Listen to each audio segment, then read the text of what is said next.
is here, and with a new month means new releases from Bull Moose. We've got Chris Brown and Callie LaRocca here with some new releases, and this month we really have some new stuff for everyone. We've got music, we've got movies, and we've got a book, which is awesome. So what do we want to start with? Cidny Bullens? Sure.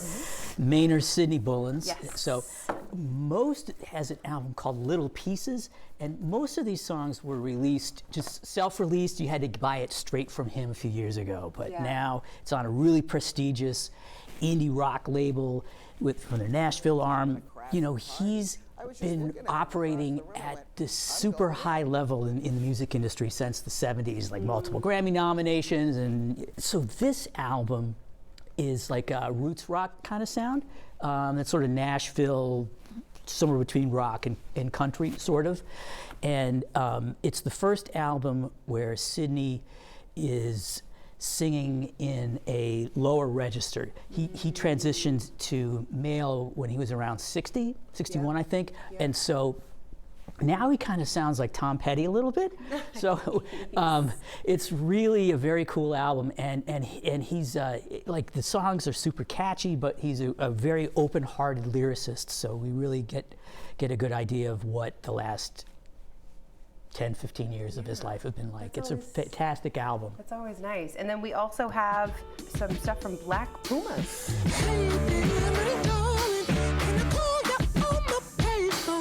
Yeah, this is their second album, Chronicles of a Diamond, and I was sold on them immediately because I think it was The Guardian in a review that described them as Neil Young meets Wu-Tang Clan. Hey, there you go. Like both of those, want to see what that is. They're a psychedelic soul band. With their first few releases, they already got 6 Grammy nominations, and it's just cool to see them get more confident and more skilled with only their second release. And I definitely think it's someone you want to keep an eye on. I mean, 6 Grammys, that's that's a pretty big deal. That's awesome.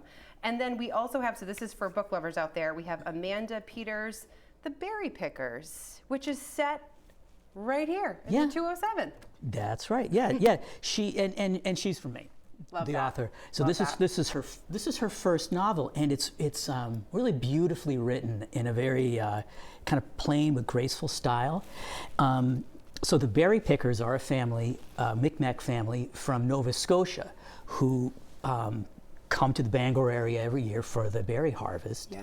And one year, the youngest child disappears, and that sets the whole rest of the book in motion. So now, fast forward decades, the brother who's closest in age is looking back on that time in his whole life and just how that, tragedy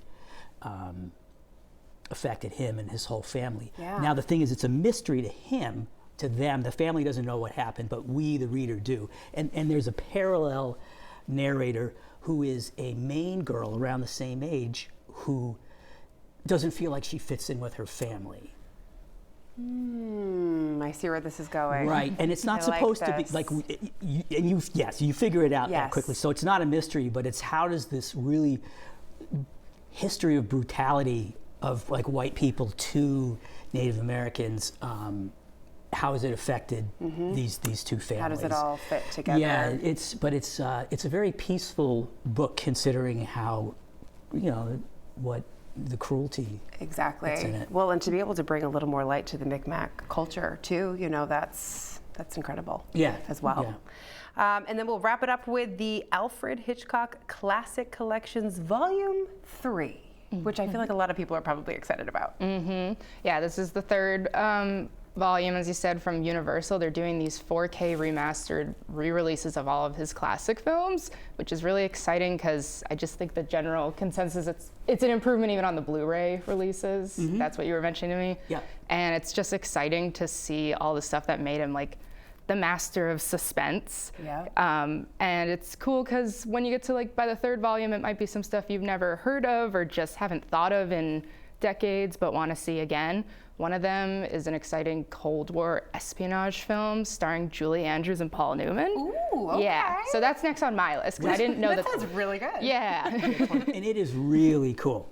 Yeah. It is like he really puts her through the ringer, and it's really it's Sounds really like a good great. one. There's a lot of good stuff on this. Yeah, one of the other films, I believe it's called Rope, is based on a real life murder case. Oh, And I was reading the wow. details of it, and that just sounded so haunting. I'm very excited to rewatch it, knowing that it was based on a real case. real thing, 'cause I did People not know love that. true crime. That's like the big, all the rage right And now. the editing in that is really cool because it's like, it looks like one continuous shot. Right. So it's all in one apartment, and it's just basically your point of view is like you're on top of the dead body. Oh, wow. So you're in it. You're in it with them. And it's kind of like bobbing and weaving, like now people do it with digital stuff. Yeah. But in the 40s, Yep. this was just like masterful Never seen it before. cinematography, Very, very editing. cool. It's cool. It's love great it. stuff. Great pick there. I love it. All right, we're going to leave it at that. And of course, you can learn more about all of these picks right on the 207 section of our website and app. You guys, thanks so much for stopping in Thank you. and chatting with us. And stay with us. We've got more 207 for you right after this.